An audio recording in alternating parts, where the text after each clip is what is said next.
ஏய் இந்த செருப்பு பாரு நல்லா இருக்குல்ல? ஆமாடி, புதுசு மாதிரி இருக்கு. ம். என் வீட்டால் போட்ட செருப்பை நீ போல வந்துட்டியா? உடனே குப்பையில போட்டு போ. உங்க வீட்டுக்குள்ள இருக்க செருப்பு எடுத்து அவ போட்டா நீங்க தூக்கி போட தான் எடுத்து போட்டிருக்கா. அதை போட்டது கூட பொறுக்காம பேசிட்டு இருக்கீங்க. நீ எல்லாம் என்னை எடுத்து சொல்ல வந்துட்ட. போ போ. ஏய், அந்த செருப்பை கழட்டி போட்டு வாடி.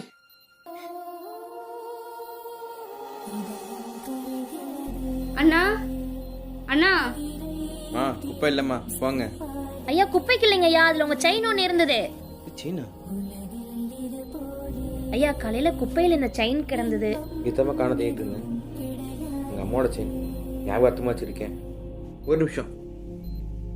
என்னங்க செலவு வச்சிங்க? ஐயோ பணமெல்லாம் வேணாங்க. அம்மா டீ காசு வச்சுக்கோங்க. இவ்வளோ பெரிய போல பத்திரமா போத்துக்கிறீங்க. செலவு வச்சுக்கோங்க. எங்களுக்கு உங்க காசு பணம்லாம் முக்கியம் இல்ல, எங்களுக்கு காசு தான் முக்கியம்னா அப்பயும் உங்க செயின் எடுத்துட்டு போயிருப்போம். நாங்களும் மனுஷங்க தான், எங்களையும் கொஞ்சம் மனுஷங்களாம் மதிங்க, அது போதும். வாடி போலாம்.